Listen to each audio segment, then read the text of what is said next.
Hi, sorry about my absence for the last couple of weeks. I've been busy writing something, and I will tell you about it more when it gets closer to a finishing point. But I just wanted to make a quick video before I forget about a very specific thing. And that is that on Twitter, I posted this tweet that said that every time someone says there are bad people on both sides, it seems like it seems like some people will object to it, some people like me will object to it, but some people will think of it as an objective truth. And I wanted to talk a little bit about that because it's important, I think, and it's something that even I lose sight of sometimes. So I want to remember it by kind of speaking it out aloud and making a video about it, so that even I can revisit this video from time to time. And that is that I have spoken previously about objectivity, and I have spoken about it in a different context. But I think objectivity is a myth when it comes to language of any sort, because to say that a set of words has a specific objective meaning that does not change is not accurate. Because take any word, it does not have any objective meaning. Like there are layers to it, obviously. This, for example, here is a stapler. The word stapler has a specific meaning in a specific context in a specific language. In every other language that does not contain the word stapler, the sound that I'm making with my mouth, stapler, is meaningless. It's gibberish. It's no different from gaga goo goo poo poo.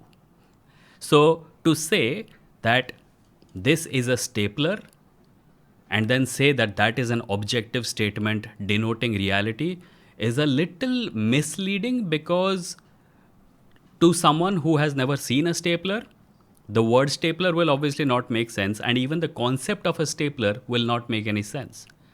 So, the point I'm trying to get to is that when we say that there are bad people on both sides, that statement is an accurate representation of reality. We are probably not paying attention to something very simple, and that is that words don't actually have meanings. Every word, every set of words, every phrase is subjective to one extent or the other. And the problem also is that when we say that words have an objective meaning, we forget the fact that words, instead of having meanings, words actually have usages. The word apple, for example, which is used to denote a particular fruit, was decided upon by human beings who designed a language to speak to each other so that they can make sense of reality. To say that the word, that to hold an apple and say this is an apple and that is an objective reality, is fundamentally flawed, because the word apple is meaningless in many languages, and the statement that this is an apple is also kind of meaningless to someone who has never seen an apple. So instead of focusing on what a word means, I think we should focus on the most common usage of a word. Like apple, again, for example, if you enter a place and there everyone agrees that the word apple is used to denote a certain fruit, then you can be comfortable in assuming that that is the objective definition of the apple, that is the objective description of that fruit as far as possible in that context. And if you are not hoping to go out of the human context or the context of the community that uses the word apple to describe that fruit, then you will do fine. You will not run into any trouble. You won't go to the market tomorrow and say, I want an apple, and someone gives you a tomato, and then you have to learn language all over again or teach them that this fruit is an apple, not a tomato. Right? So I think usage is the primary thing that we should go after. And I say that because if we don't, we run into the problem that I have spoken about previously, which is that we run into the problem where we keep thinking that the definition of a thing that is 20,000 years old should apply even now. So someone says Hindutva is a bad form of Hinduism, but Hinduism is eternal. Why? Because that is the definition we have used for Hinduism for a long time, for since eternity. And therefore, that old definition from thousands of years ago is the one that must apply now also. And we lose track of the fact that words change, that the usages we attach to words and phrases, they change over time. And if we keep using old definitions, we will not be able to have effective conversations about the issues that are prevalent right now. I kind of went into this in my episode on Devdutt Patnaik, but I wanted to go into it again because of this tweet thing that happened. When someone uses the phrase, there are bad people on both sides, what they are describing is not objective reality, even though they might think that they are. When someone uses the phrase, there are bad people on both sides, usually, again, this goes to usage. Usually, this is how the phrase is used, and we need to look at it that way. Usually, when someone says, there are bad people on both sides, they are responding to something.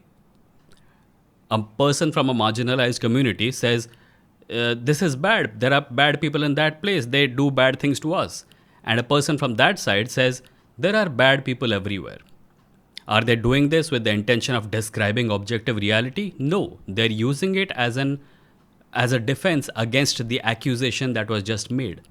They're trying to divert attention. They're trying to move the focus away from the guilt or the responsibility that is being ascribed to them.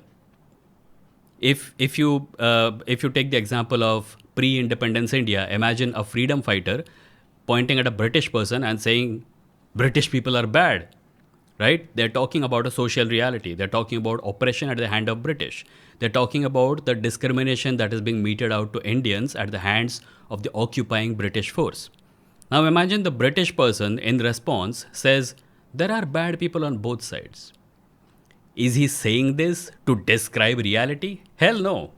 He's using that phrase to divert attention from the responsibility, the accusatory finger that is being pointed in his face. He's using it to take the wind out of the sail of the person who is complaining about being discriminated against. So when someone says, this happens more today, the British example, I don't know if the British did this, but the role of mass media, the role of narrative building is so pervasive these days that it happens more often now. And I think we lose sight of the actual problem. We lose sight of the problem of words and phrases being hijacked by powerful people. I wrote an email newsletter about it yesterday. I will link to it in the description of this video. We need to keep our eyes on the problem, which involves words and phrases being stolen. And then we need to counterbalance it with an understanding of who's stealing them and for what purpose. So when someone says there are bad people on both sides, we need to take a look at who is saying it, when they are saying it, and in response to what they are saying so. So the red flags that the phrase there are bad people on both sides raises, that phrase, it raises red flags for me and for many other people, completely valid. I am not going to be able to look at that phrase as an objective definition of reality anytime soon. That's all I wanted to say. Thank you for listening. This is a very rough video. I just wanted to get in front of the camera and talk. If you like the video, do all the things that are in the bottom. There are like 4 buttons: like, dislike, subscribe, and bell icon. Press 3 of them. Don't press the dislike one. That's it. Thank you.